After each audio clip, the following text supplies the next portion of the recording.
we are going to start in three, two. Welcome to another episode of Million Dollar Stories, where we get to interview authors from all over the world. You know, I love talking to authors because they have the courage to take their thoughts, their stories, their lessons, put it down in a book and share it with the many, ultimately changing their legacy and destiny in the process. And if you're an entrepreneur out there, I highly recommend you write a book. It will give you self-awareness, clarity, and many opportunities. And if you need help with any of that, check out dreamstarterspublishing.com. And if you have a book that's already done, you want to use it as a lead magnet for your business, for your courses, your webinars, whatever, check out bookmarketingcrm.com. As you guys know, I love the book called Profit First. I was on my way to pick up a motorcycle. I said, you know what? I've been hearing about this Profit First thing. It was a 4-hour drive to go pick it up. Why don't I just listen to it? Mike Michalowicz blew me out of the water. As soon as I got back, I created multiple bank accounts, and I realized that was the key to maybe getting everything organized through bookkeeping, but also paying yourself first and doing the right thing financially. So it did change me. And now I want to interview somebody who applied that to restaurants. The book that we're talking about is called Profit First for Restaurants. Transform your money eating restaurant into a cash making machine. And we have the author with us today, Casey Anton. Thanks so much for being here. Hi, Mike. Thank you for having me. This is going to be fun. Absolutely. Absolutely. So let's start off with the genesis of this book. I'm assuming you came across the book that I referenced before and you're like, holy shit, this thing works. Let's apply it to restaurants. And that was the genesis of this book. But tell us a little bit about your pathway to, from the beginning to where you're at now and why you wrote this book. Yeah. Oh, I love this stuff. So I am a former restaurateur. So that is all I knew the first half of my life. Well, not half. So the first part of my life, because I'm going to live to be 200. The first part of my life was all about You want to restaurants. live to 200? Are you I don't know if serious? I I want don't. to. I I just want want to to go to pretend like I 100. do. I'm out. I just don't want an end date, I think. Oh, 100, I okay. don't, everybody says that too, 100 and I'm out. I don't know. We'll see. We'll see. Some more Botox might work. Um, so yeah, so restaurants been my thing forever, but my parents did not want me to go to school for hotel restaurant management, too narrow of a degree. Oh, it's a hard industry, you'll struggle, blah, blah, blah. So I'm like, all right, since they're going to help me pay for college, I went and got a more broad degree in communications and marketing at University of Rhode Island. And then as soon as I got out of college, I got a job, another job in a restaurant. And I ended up working for the Chart House, which there's stories in my book about it because that was really back in the day. It wasn't a great place to work. It was a high-end steakhouse. There was multiple of them. They were in gorgeous locations. Dude, they just knew how to rock it. It was great. And they moved me to Boston, and then I discovered Boston, all these great things. Ended up owning a couple of restaurants with a couple of partners. We were rock stars for a while, living the high life until we weren't anymore. And then, we were we were struggling, is to say it mildly, until eventually I ended up selling in 2006 at the same year I got married and had my son. So it was kind of like a new chapter. Everything was changing, closing the restaurants, getting married, having a son. And now what, right? I thought I might be a stay-at-home mom. Literally lasted 4 minutes doing that. Was not for me. So then I thought, okay, what can I do? What can I do? All I've known is restaurants my whole life. That's all only jobs I've had. So taking inventory of like my skill set, I happen to be really good at the numbers because I had to be. Because like with Bomboa, that was the last restaurant I had. Like I said, we had the best of times early on, and then we had the worst of times for us after September 11th and the years that followed. It was very, very difficult to do the numbers we were doing beforehand. And I had to learn how to take every penny that came in and turn it into 10. And it was very difficult. So I had to learn how to follow the dollar. So I got really good at understanding financials, even though that's not my background. I got really good at cash management because I had to in order to pay everybody. So nobody was screaming, so the doors wouldn't get locked. So I'm like, all right, well, let me see if I can reach out to some of my colleagues in the restaurant world and see if they need help with the numbers, because I could do that from home, or I could do it during the day when my baby's in the car seat, whatever. So that I got a few clients right away, like, oh yeah, because most restaurateurs, let alone business owners, not only don't understand the numbers, they don't really want to understand them. They do what they do, they make what they make, they sell what they sell. They don't give a shit about the numbers, right? So from there, I ended up saying, hey, one chef's like, oh, my girlfriend's an interior designer. She just started. Like, can you help her? And I'm like, I don't know. I don't know anything about interior design. But I went in there. I'm like, oh, 2 + 2 = 4 over here. And then she's like, oh, my general contractor, he can never bill me on time. His invoices are wrong. Can you help him? And I go over there and I'm like, oh, same math works here. So then from there, I just started getting so many referrals. I literally, there's one networking group I went to, Mike. And by the end of, I did like a 1 minute presentation. I stood up and said, hey, this is what I do. I'm a bookkeeper and I can do accounting. And I'm not even kidding, I had a line of 12 people waiting to talk to me at the end of this meeting. Every one of them, different type of industry, different type of small business, said, I need your help. And I knew I was on to something. I'm like, nobody understands numbers. So that's where I started Spark. And Spark Business Consulting is the company that I have. And the reason why it was called Spark is because when we would go into a business at the time, we would go in like cheerleaders. We'd go spark them up. We got this. This is just how we just made it fun. We made the shit fun. So that's probably why we grew so fast. We had a lot of work. And then like you, I discovered Profit First back in 2000. I want to say that must have been like 2008, 2009, reading it on vacation, leapt off my chaise lounge chair, went running into the hotel room to call up saying, I want to be a Profit First professional. This is what my clients need. Because at this point, I probably had just under 100 clients across every industry. And no matter how I would sit with them and say, hey, here's your balance sheet and here's what this means. And here's your P&L, your income statement, and here's what it means. So here's what we need to work on. It didn't matter because they were still going to do what they did anyway.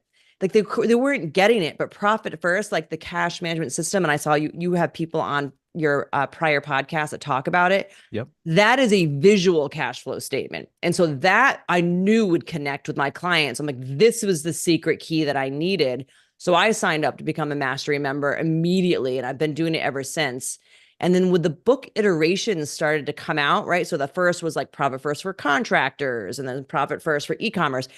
I knew right away because obviously like hospitality restaurants are in my blood. That's all I've known at the time. I'm like, oh, that's my book to write. No one else can write that book but me. So, and Mike Michalowicz, the original author, said, Casey, you're the only person I want to write this book. So that's what we got together. And then I started writing it about 3 years ago. It took a long time to write.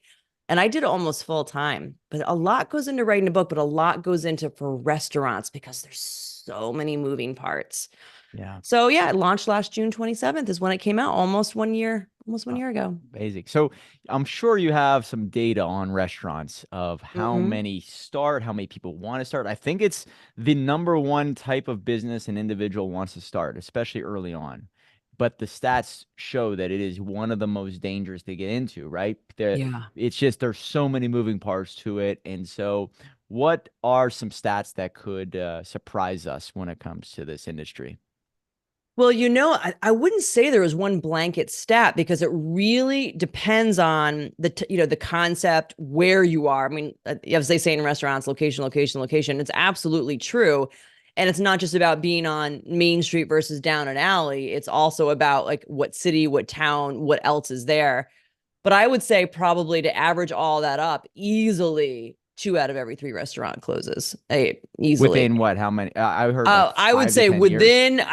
within, to blanket that, probably within 3 to 4 years. I mean, it'll happen early on, but the reason why that's hard to have that flat statistic is because it depends how much money the owner is willing to lose, or how much funding that they're getting. Because we have some restaurants that just had a rich uncle, like legit a rich uncle, that just kept throwing money that was literally just going down the drain because the business model was broken in the first place. And I actually have a story. This isn't the same thing in the book. It's the one that I'd say most readers connect to that reach out to me. And it was about the restaurant that we couldn't save. And it was because their business model was broken. So they didn't have a rich uncle. They just thought that every single Tom, Dick, and Harry that was willing to give them some type of 49% interest loan was like a godsend. And Oh, they were so buried in debt that when I ended up doing the projection for them, if they were to be open the next 50 years, they still wouldn't be able to pay off the debt based on the business model they had. and It so was you have to tragic. close the doors. You have to file. Is that right? You have to file bankruptcy? Yeah. I mean, in that case where there was so much debt and absolutely no assets to cover it. Yeah, absolutely Yeah. it was. And so when people do this profit first technique, just to give a quick little rundown on what that Mhm. means, it's really about having buckets, right? And having it set up where you're not looking at your bank account as the pool to pull from, right? It's basically you set it up in segments and you only see one section of it, which allows you to become more resourceful with that one section rather than the entire picture. Can you give us a quick little rundown on the profit first a strategy that many people listening or watching may not be familiar with? Yeah, absolutely. So the the traditional profit first model that's off the original book is instead of having, like you just said, one bank account, like one big platter, right? Where all of your sales deposits go in, your credit card deposits, your cash, your Venmo, Which is how whatever we go all in. start, by the way, right? How we That's it. all start. I don't know anyone who doesn't start that way except for some Oh, of my clients, but that everyone starts that way. And then all of your expenses come out of the same bank account, right? So one bank account, maybe two, maybe some people decide to open a payroll account. Smart idea. So one or two bank accounts, that is the traditional model. And the problem with that, and I know that you've had other guests on to speak to this, the problem is when that owner logs into their bank account as a business owner does every single day, like literally legit, we do it every day. As you log in and you look at that bank account and you're like, oh, there's $25,000 in there. Great. And your brain goes to work on spending the $25,000. I could pay this, I could pay that, I could buy this. I got, you know, and it just, because it doesn't realize that what you're also spending is your profit, is your owner's pay, is your taxes, is probably other things. It's that money represents so much more than you being able to go pay your bills. So with Profit First, the original is 5 accounts, and it's an income statement. So all your sales go into one bank account, income account, it's called. And you get to watch it pile up, which is fun, which I like Profit First because it gamifies it. So it's fun. You're like, ooh, every day that amount gets more and more. And let's say those other accounts are zero.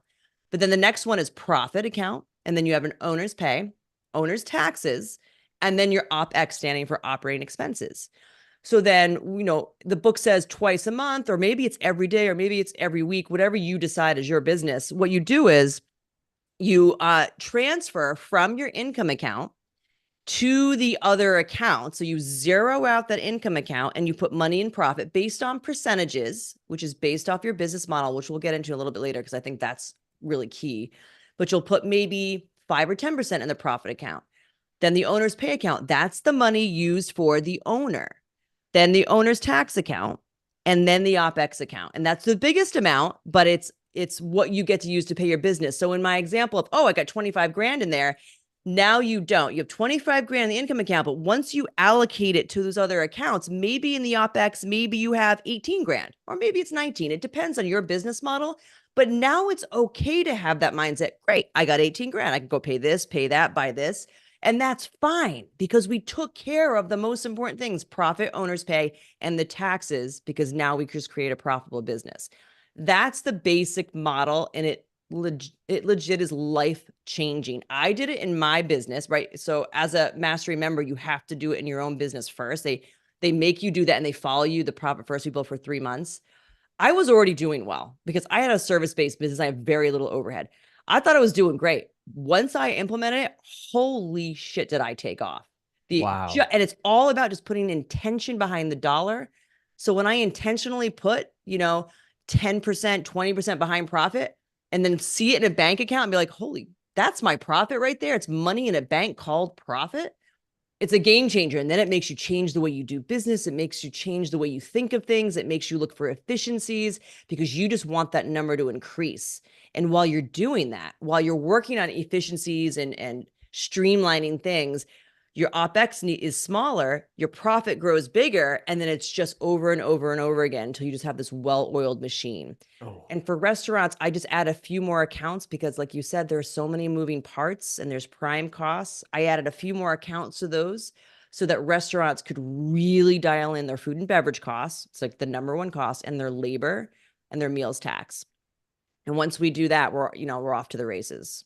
wow. And so you talked about percentages. I want to touch on that because I think it does change from industry to industry, but maybe even restaurant to restaurant. So percentages that you move from that one bank account to the OpEx and all that, Yeah. how do you help them put that together? Because I would think a sandwich shop is a little bit different than a high-end restaurant, right? So Oh yeah. there's all kinds of um I guess variations. And so Yep. how do you help people dissect that?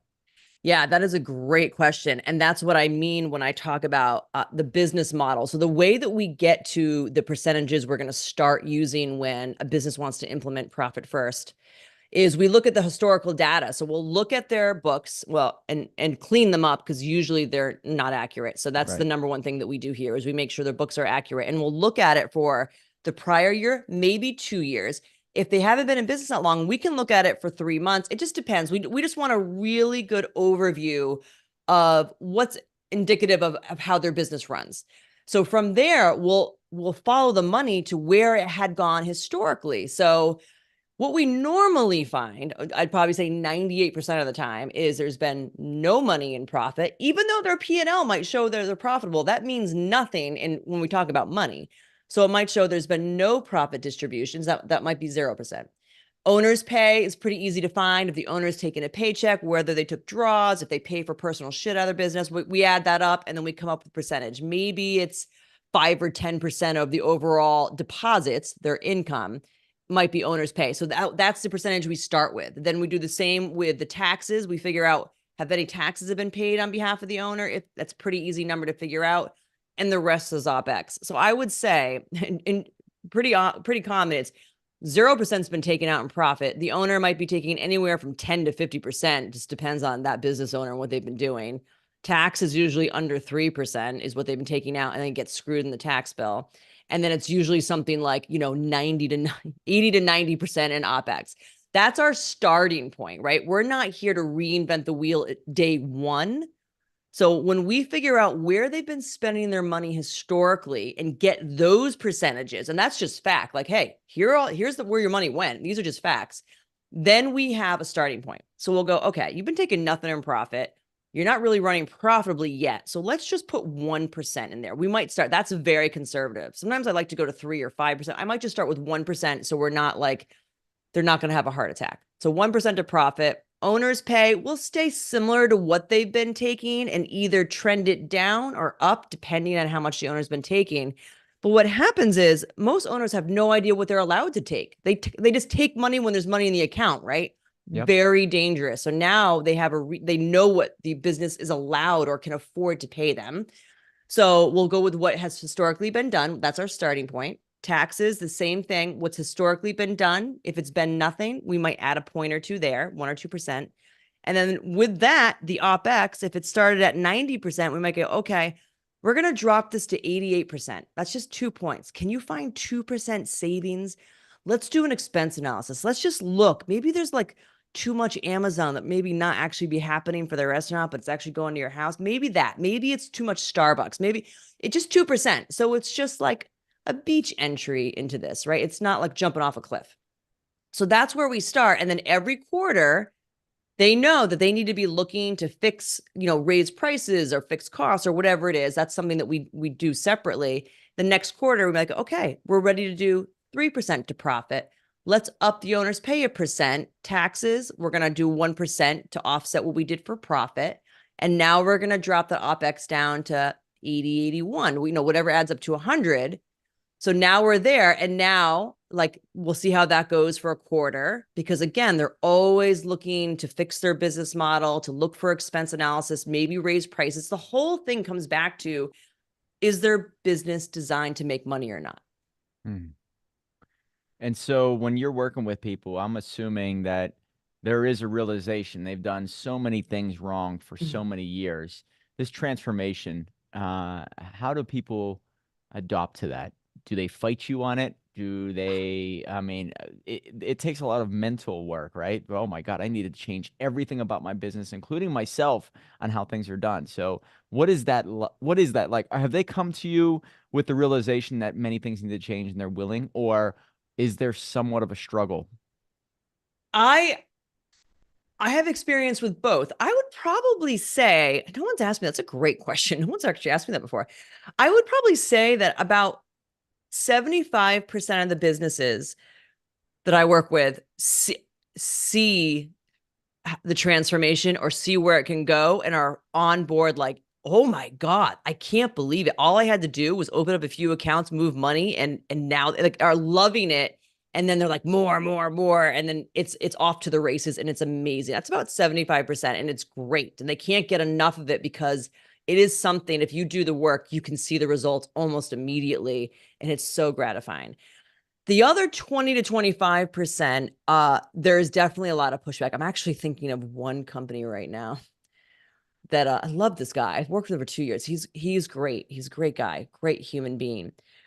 But it wasn't working for him because while the numbers, the money in his bank accounts were telling him, hey, this is all you have to spend on OpEx. This is all you have to spend on payroll.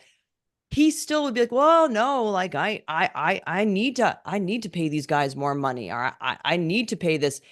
I need to buy this extra stuff. I'm like, oh, okay. Well, your business can't afford it. So what are you going to do now? You're going to either you're going to backfill it with more debt because literally the money is not in your bank account and you're telling me that you have to have it. So what I love about the system so much is that's like the come to Jesus moment for most business owners. And if they can see that, like, I understand that you're telling me that you need all of these people on staff at all times, but the money's not there to pay them. How is that not telling you that something is wrong? Hmm. Right? It's black and white in on your screen or in print. Something is wrong. And then some of them just fight me kicking and screaming, but we can't work like that. Okay. Okay. Well, then you need to raise sales immediately by, I don't know, 40%. What are the chances that are going to happen? I would love it if that's the case. But how often can a business be like, oh, I need to increase sales by 40% next week? Very, very difficult to do. Very difficult. So what's the answer? We're talking about real money here. The only way you're going to support that payroll at this is to fund it either through owner's pay. So again, you're not going to get paid anymore, or for more debt. Because Hmm. profit is the only way you service debt now, right? So it all automatically comes out of profit. But in this case, there wasn't enough to even cover that. So it really uncovers when a business model just doesn't work anymore. And it gives you the pathway of how you can fix it and what it looks like to fix it. And then you need to make the decision of, is this really fixable? Can you raise your sales by over 40%? Is that doable? And if you don't, what's the consequence? It's so enlightening. And I would say a handful stick their head in the sand and just be like, nope, nope, they don't want to hear it. Literally, I think legit stick their head in the sand, and then I don't. You're in many different worlds when it comes to just restaurants in general. What do Mm-hmm. you see as the main one, two, or three causes uh, for them to fail? Is it money management? Is it the fact that it's a new business? They maybe haven't franchised, so it's like a new company. They're not great at marketing. They are in a bad location. I'm sure there are many variables, but is there a theme that you have noticed of why restaurants fail?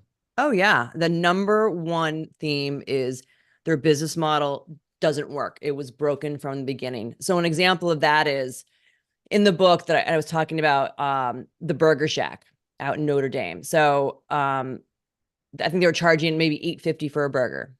Once we got in and was really doing the analysis on the expenses, that burger that they were selling for $8.50 cost them about $5.75 costs. So that is, the ground meat, the burger itself, the bun, the lettuce, the tomato, the fries that came with it, the paper bag, whatever it was, all in. The burger itself was about $5.75. It's just, I can't, what is the math on that? Like 75% of a food cost. Then you have the labor. So there was a manager, an assistant manager, you have the busing staff, you have the kitchen staff. There, right? So that's just the food, beverage, and the labor was even more than what they had left over, the $2 you had left over after you pay the vendors for the food.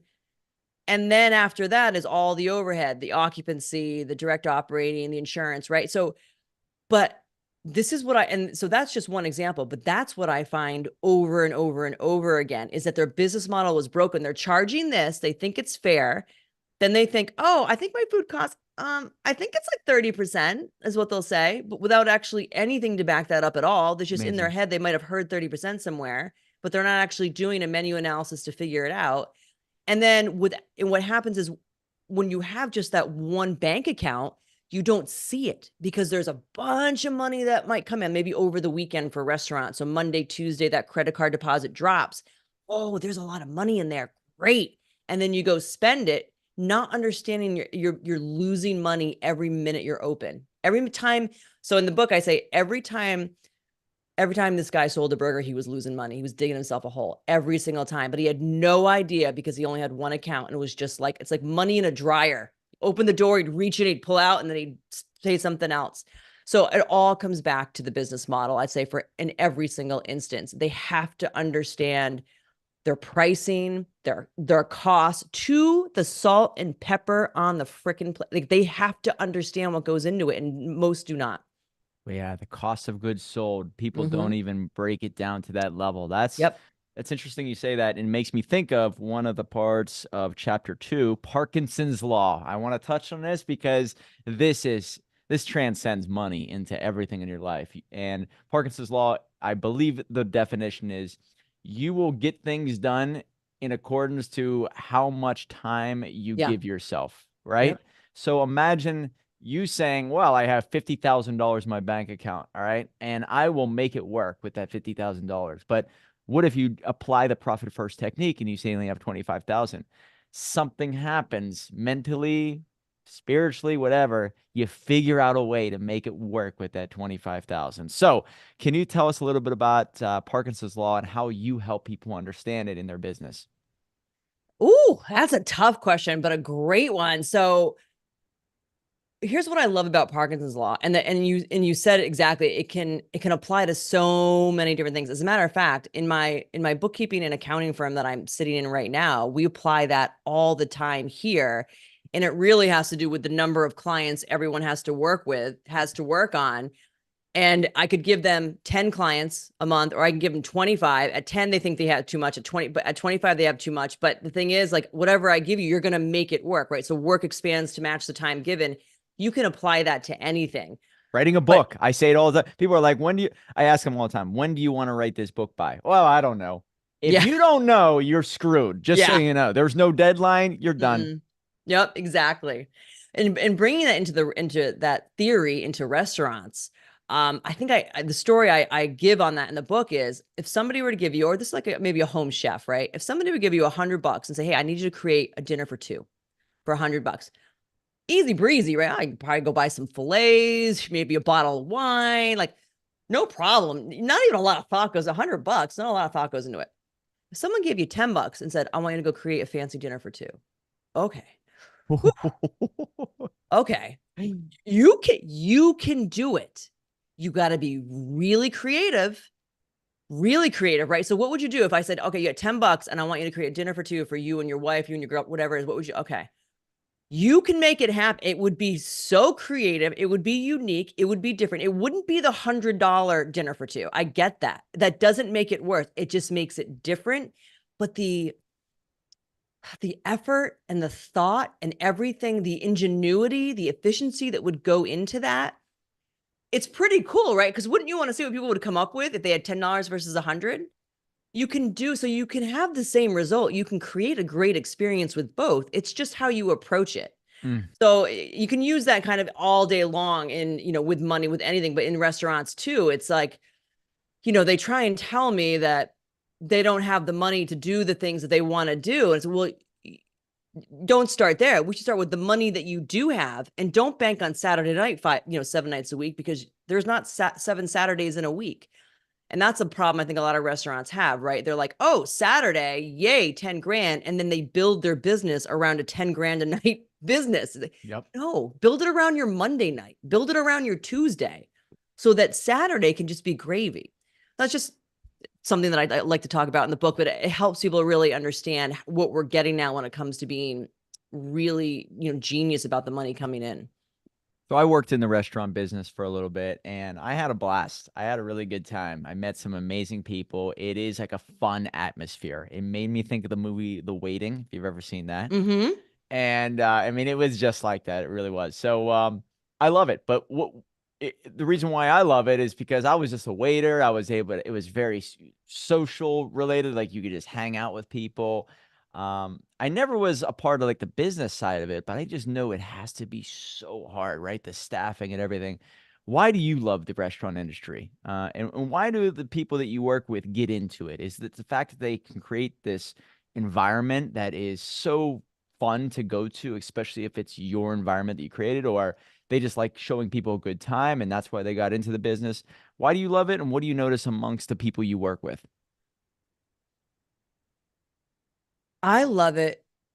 I think there's nothing better. I think there's nothing greater than it because I think the reason why I fell in love with it as a child, even though not one member of my family had ever been in a restaurant business, worked in one ever their whole life, was because as a child, the few times that my parents would take me and my brothers out to a restaurant, I just remember it being an event and really designed to make people happy over food. But the whole thing, it was like it was the chair that I sat in and the table, and that somebody would bring me some food, and I would actually get to choose and not just have to eat what my mom made that night.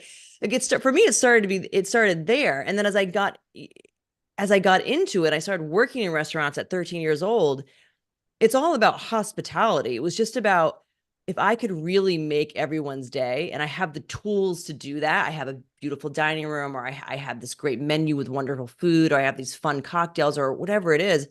If I could put a smile on someone's face and make someone's day, that was the currency for me. I didn't even care about getting paid for a long time. That was amazing. And I think most human beings are built that way. If you can make someone happy, it just fills your cup just as much, if not more. And if you can do that as a living and you can do that night after night or day after day, if you know, so the restaurant industry doesn't have to be hard. You don't have to struggle to make it in the restaurant industry. It's been that way for a long time. I think we're just looking at it through the wrong lens. Because if you remember, this isn't hearts and lungs. We're not solving world peace. We're serving dinner and we're making people smile. And so if you can remember that, and if that's something that really just fills you up and you just do it over and over again, then everything else is gravy, as long as your business model works. But everything else just will just come naturally. So I love it just because what's better than creating joy? Like what better thing in life to do than creating joy? And that is exactly what restaurants were designed to do. They're about celebration and experience and joy. And that's something that I always want to be around.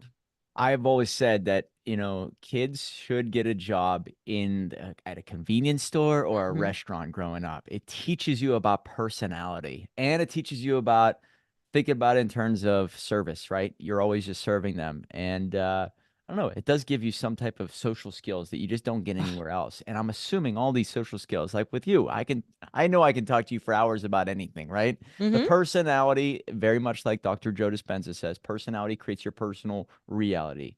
And showing your personality to people and letting people know who you are and being able to converse with them and solve their problems makes you extremely valuable to the world. So I'm assuming you've seen people in the restaurant business just do really well if they apply those same skills anywhere they go. Am I right?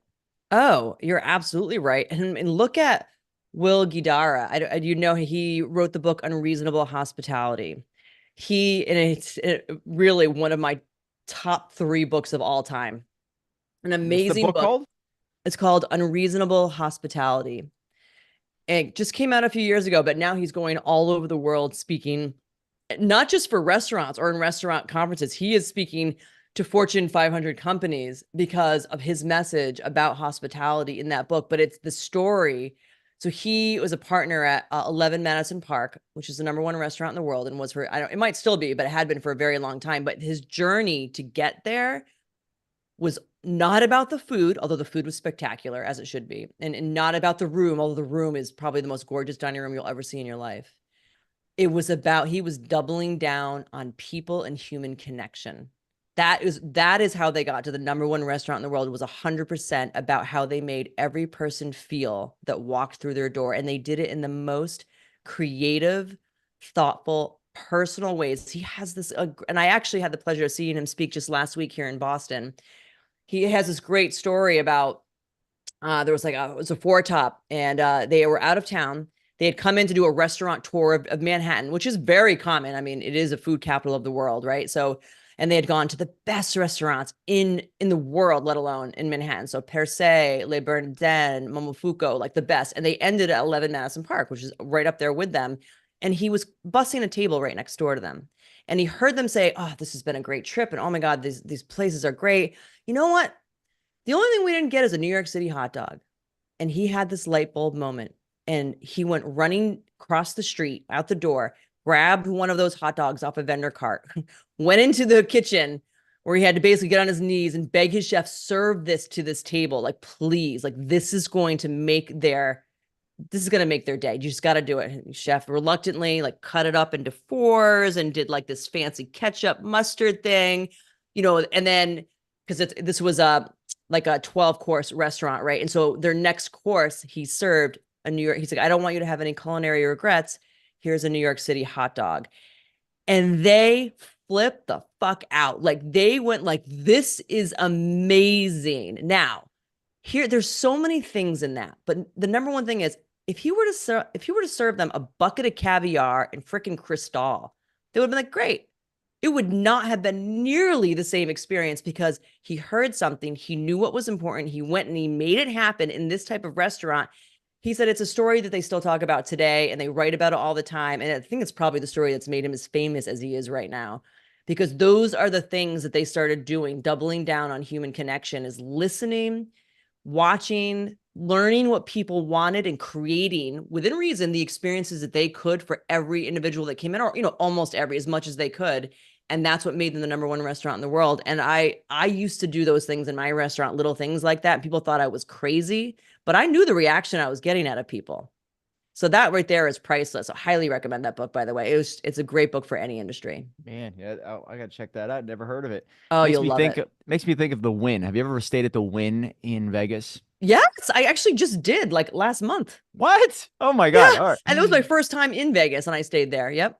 Wow. Okay. I love the Win. I will promote it. I will talk about Mm-hmm. it the way they treated me. And Yep. I've watched interviews with Steve Wynn since then. Mm-hmm. And he did not want to build casinos. He doesn't care about casinos. He cares about hotels and the Yep. hospitality. So he's like, how do I build more hotels and casinos? Oh, or hotels and restaurants. Oh, I need to just build casinos. So he did it as a means to an end. It's unbelievable, but he does it because he loves to really treat people very well. And when I was there, really could ask for anything and they'd be like, oh, we'll figure out a way to make this happen, Yep. right? It's Mm-hmm. crazy. You contrast that with a place that I stayed at in Charleston a week and a half ago, 2 weeks ago. And I just said, I was at by the pool and I'm like, you know what? Is there any way that I can get some eggs? And the girl was like, nope, can't do it, right? I would have paid. I mean, I'm Mm-hmm. telling you $100 for Mm-hmm. eggs to Oh yeah, sit I'm the by the pool. same.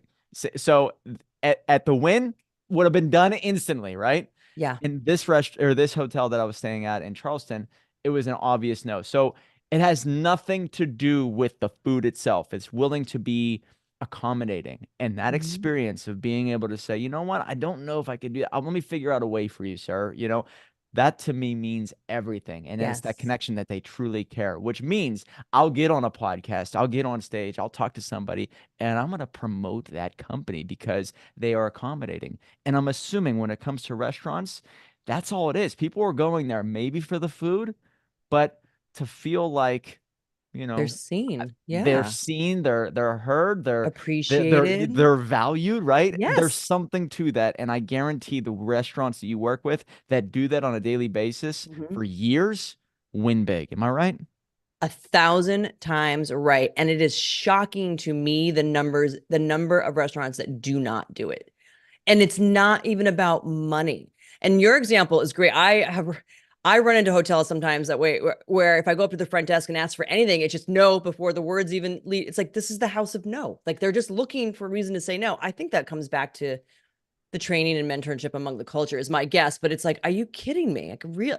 So it's night and day, but you find it in restaurants as well. Like the ones that are willing, that you could just tell by the way their tables are set or wiped down, or by the way the front entrance looks, the smudges on the windows, like all of those little things.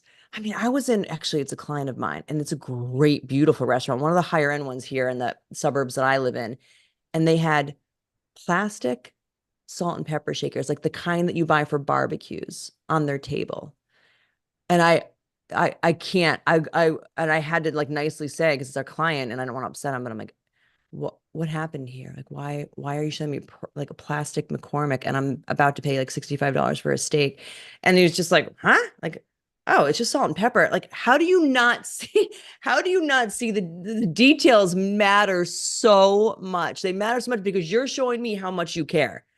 And this is what I see when I'm about to pay this, and you're going to send me this. Like, I'd rather not see that at all. But come on. So that's just like a tiny example, but there are millions of them that can either make or break you. Oh, yeah, the little details, like you said, they stand out, especially when you are a premium company. The more Mm-hmm. premium, the more the details matter. The words that are said, how people are dressed, how what the table looks like, right? It's the little stuff that adds up. And so people have this expectation when they go there. Like when I go to Vegas, I am not staying anywhere right now other than Wynn, Oh, right? I won't say anywhere else either. Yeah. Yeah, Yeah. I have this high expectation. Mm-hmm. And it's crazy how you can be one block away, right? Or even in the same building and just be treated completely differently. So it's pretty wild to see how like the things that I remember and what stands out to me. Money, truly, when I go there, I'm like, oh, I'm willing to spend 3 to 4 Yeah. times more because I want to walk away from this trip or this event with a smile on my face without that Yeah. feeling of like, shit, what did I just do? Right. So Yep. you could charge a premium when you pay attention to details. I think that's something that can transcend the restaurant business, guys. If you're out there and you have any type Absolutely. of business in any industry, it matters. So you brought up a book. We always ask that. Is there one that you recommend? I love that you said that it's Unreasonable unreasonable hospitality hospitality. all day long. And I would recommend it for any business at all. But I mean, coming from a restaurateur, but like I said, he's been invited to speak at some major companies around the US, actually around the world now, because his message is so clear and can transcend any industry. And it's just people just want to be seen, they want to be valued, they want to be heard. And actually making that happen is so fun. It's fun to do that. Mm. And it doesn't have to cost a lot of money or even any money. It's really just where your heart is. And you said something before. I apply the profit first technique. I think I can get more refined and get better as time goes on, but you gamify it. You get excited when you see Yeah. certain accounts increase, and that is a game. And I think if you gamify it, you actually look forward to doing the books, whether it's weekly or bi-weekly or just monthly. So, Yep. Yep. guys, I highly recommend you apply it because I'm able to see things in a much clearer view. So, is there a website or a social media channel that you're quite active that people can reach out to you or maybe get in touch with you? Absolutely. The most active is Spark Business Consulting. That is our handle on Instagram, our website, sparkbusinessconsulting.com. Tons of information, blogs, trainings. We put everything up there. Absolutely. And then if you're interested in the book, the website is Profit First for Restaurants. That's the number four. So it's Profit First, the number four restaurants.com. And all the information about the books and about me, the author, is right on there. And I would love for people to check it out. Yep. And you can go to the website to find your social media channels. I'm Oh, assuming yeah, absolutely. CaseyAnton.com. Is that right? Yep. Mm-hmm. And that's That's Casey with a K, guys. AC with a K. Thank you. Kasey. Yeah. Yes. So check out the website, Spark Business Consulting. And the book is Profit First for Restaurants. Transform your money eating restaurant into a cash making machine. I love the subtitle. So great work. And thank you so much for being here, Casey. I really Thank you, appreciate it. Mike. This was awesome. Thank you. Yeah, I got it. I know I can talk to you for hours. So I know. I was gonna say I can do come this all day. come back on whenever you put out another book. All right. All For right. sure. Oh, I might be working on one soon, so I will do that. Beautiful. Remember, guys, $1 million book will lead to $1 million life. Yep. Right on.